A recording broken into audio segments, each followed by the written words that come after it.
Hello friends, வணக்கம். Welcome to Chitra's cooking. இன்றைக்கி என்னோடய கிச்சனில் பார்த்தீங்கன்னா வீட்லேயே ரெடி பண்ணக்கூடிய பசும் நெய் தாங்க இன்றைக்கி பார்க்க போகிறோம். சுத்தமான பசும் நெய்ங்க. பார்க்குறதுக்கு எந்த அளவுக்கு மணல் மணலாக மஞ்சளாக அவ்வளோ அருமையாக இருக்குது பாருங்கள்.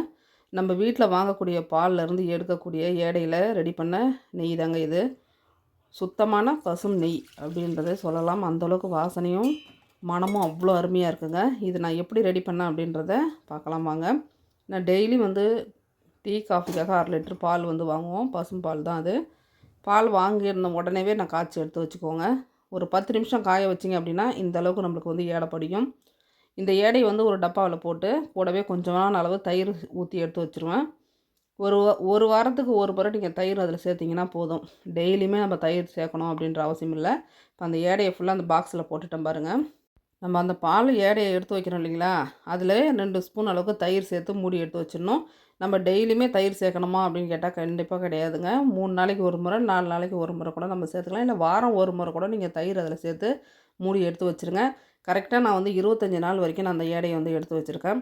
இப்போ ஒவ்வொரு நாளும் நம்ம ஏடைகளை எடுத்து எடுத்து வச்சுட்டு ஃப்ரீசரில் கொண்டு போய் வச்சுடுங்க. ஃப்ரிட்ஜில் இல்லை, ஃப்ரீசரில் தான் வைக்கணும். அப்போ தான் நம்மளுக்கு ஏடைகள் கெட்டு போகாமல் இருக்கும். நீங்கள் ஃப்ரிட்ஜு உள்ளே வச்சிங்கன்னா கூட நைட்டாக பூரணம் பிடிச்ச மாதிரி ஆகிடுங்க. நம்ம பால் ஏடை பார்த்திங்கன்னா டீ போடும்போது கண்டிப்பாக அதை வடிகட்டி நம்ம வீணாக தான் கீழே தூக்கி போடுவோம். காப்பி போட்டாலும் அந்த ஏடையை தூக்கி போட்டுடுவோம். அந்த ஏடையை நீங்கள் இந்த மாதிரி ஃபஸ்ட்டே எடுத்து வச்சுட்டு அதன் பிறகு டீயோ காஃபியோ நீங்கள் போட்டு குடிச்சிக்கலாங்க. நம்மளுக்கு பால் வாங்குறதுல டீயும் குடித்த மாதிரி இருக்கும், நெய்யும் நம்ம அதுலேருந்து எடுத்துக்கலாங்க. அந்த ஏடையை வீணாக்காமல் இந்த மாதிரி நம்ம செய்கிறது நம்மளுக்கு ரொம்பவே பெனிஃபிட் அப்படின்னு சொல்லலாம். நான் 25 நாள் வரைக்கும் எடுத்து வச்ச ஏடை இது. காலையில் 1/2 லிட்ரு, சாயந்தரம் 1/2 லிட்ரு 2 வேளையும் நான் வாங்குகிறேன்.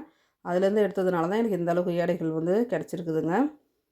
இப்போ இதை எப்படி எடுக்கிறது அப்படிங்கிறத பார்த்துடலாம். இப்போ அகலமான ஒரு பாத்திரத்தில் தண்ணி நல்லா பியூரான வாட்டர் தண்ணி பிடிச்சிட்டு அதில் ஐஸ் க்யூப்ஸை போட்டு வச்சுக்கிட்டேங்க.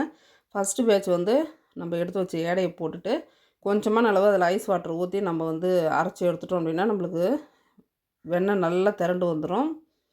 சும்மா பல்ஸ் மோடில் போட்டு போட்டு எடுங்க. அப்போயே நம்மளுக்கு வெண்ணெய் திரண்டு வரும். நான் கொஞ்சம் ஒரு 2-3 சுற்று மட்டும் போட்டுட்டு ஸ்பூனாலே கலக்கும் போதே பாருங்கள் எந்த அளவுக்கு வெண்ணெய் ரெடி ஆகிடுச்சு. இந்த ஃபஸ்ட்டு நான் எடுக்கக்கூடிய வெண்ணெயில் நான் ஐஸ் வாட்டர் ஊற்றவே இல்லைங்க. நார்மலான தண்ணி மட்டும்தான் ஊற்றினேன். நம்ம மிக்சியில் வெண்ணெய் எடுக்கிறோம் அப்படின்னா கொஞ்சம் கொஞ்சமாக நான் ஏடையை எடுத்து போட்டுட்டு கூடவே கொஞ்சம் ஐஸ் வாட்டரையும் ஊற்றிட்டு நம்ம அடித்தோம் அப்படின்னா நம்மளுக்கு வெண்ணெய் வந்துடுங்க. இது ஒரு 4-5 பேட்சாக தான் நான் போட்டு எடுத்துருக்கிறேன்.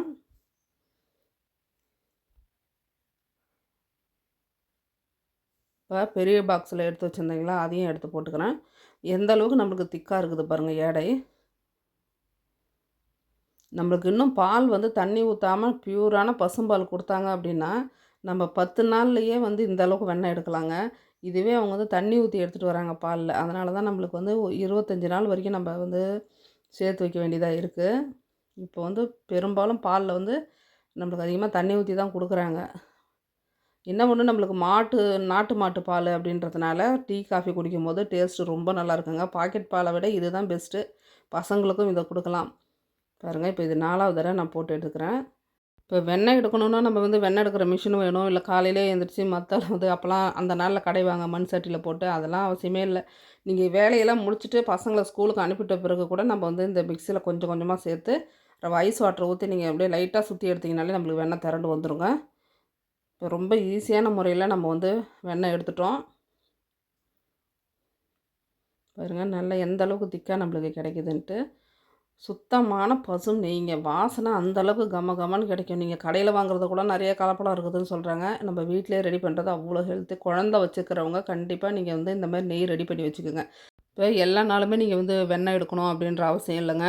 நம்ம பாலை காய்ச்சி வெண்ணெய் எடுத்துட்டிங்கன்னா அதில் என்ன சத்து இருக்குது அப்படின்னு சிலர் நினைக்கலாம்.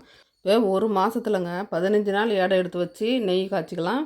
மீதி 15 நாள் ஏடை எடுக்காமல் அப்படியே பாலை காய்ச்சி குடிச்சிக்கோங்க. அந்த 15 நாளில் நம்மளுக்கு தேவையான அளவுக்கு பாலில் சத்து கிடைக்கும். நான் என்ன உங்களுக்கு சொல்ல வரேன்னு கேட்டிங்கன்னா, பாலை காய்ச்சும் போது கண்டிப்பாக அதில் ஏடை விழும். அந்த ஏடை நிறைய பேர் வீணாக்கிடுறாங்க.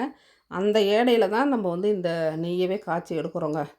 அதனால் அந்த வீணாக்கிற ஏடையை எடுத்து பாக்ஸில் போட்டு நம்ம வெண்ணெயாக காய்ச்சி எடுத்துக்கலாம். சூப்பராக இருக்குங்க நெய். இப்போ நான் 25 நாள் வரைக்கும் எடுத்து வச்சுருந்தேன். அதிலே பாருங்கள் எந்த அளவுக்கு எனக்கு வெண்ணெய் கிடச்சிருக்கு. ஒரு 1/2 கிலோ அளவுக்கு எனக்கு வெண்ணெய் கிடச்சிடுச்சு. இப்போ இந்த வெண்ணெய் எடுத்ததுக்கு பிறகுங்க அதில் மோர் இருக்கும். அந்த மோர் வந்து குடிக்கலாம், ரொம்பவே நல்லாயிருக்கும்.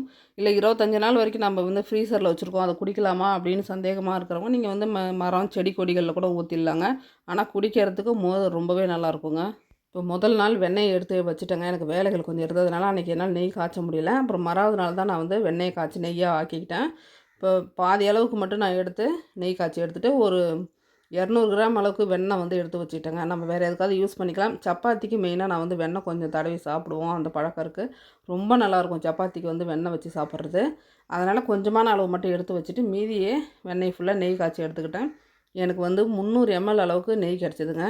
இப்போ நெய் காய்ச்சும் போது அதில் வந்து பார்த்திங்கன்னா நல்லா முறிஞ்சு வரும் இல்லையா, அந்த டைமில் லைட்டாக உப்பு ஒரு 2 கல் போட்டு முருங்கைக்கீரை போட்டு காய்ச்சி எடுத்துக்கிட்டோம் அப்படின்னா நல்லா வாசனையாக இருக்கும் நெய். இப்போ ஹோம்மேட் நெய் வந்து நம்மளுக்கு ரெடி ஆகிடுச்சிங்க. நல்லா பாட்டில் நல்லா சுத்தமாக கழுவிட்டு நல்லா வெயிலில் காய வச்சுட்டு அந்த பாட்டிலில் வந்து நெய்யை வடிகட்டி எடுத்துக்கிறேன்.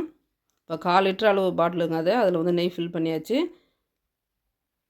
இன்னும் ஒரு 50 கிராம் அளவுக்கு நெய் வந்து வேறு ஒரு பாட்டில்லையும் நான் எடுத்து வச்சுக்கிட்டேங்க. இப்போ எல்லா வெண்ணெயும் நான் காய்ச்சிருந்தேன் அப்படின்னா எனக்கு 400 கிராம் அளவுக்கு நெய் கிடச்சிருக்கும். கொஞ்சம் வெண்ணெயை எடுத்து வச்சுக்கிட்டேன், வீட்டுக்கு யூஸ் பண்ணிக்கலாம் அப்படின்னு சொல்லிட்டு. நம்ம டெய்லியும் டீ காஃபிக்காக வாங்கக்கூடிய 1 லிட்டர் பால்லையே நம்மளுக்கு வந்து 400 கிராம் அளவுக்கு நெய் கிடச்சிருக்குதுங்க. இந்த வீடியோ உங்களுக்கு பிடிச்சிருக்குன்னு நினைக்கிறேன். கண்டிப்பாக நீங்களும் ட்ரை பண்ணி பாருங்கள். ரொம்பவே சூப்பராக நீங்களும் வெண்ணெயும் நெய்யும் காய்ச்சி எடுத்துக்கலாம். இந்த வீடியோ பிடிச்சிருந்ததுன்னா ஒரு லைக் பண்ணி சப்ஸ்கிரைப் பண்ணுங்கள். தேங்க்யூ.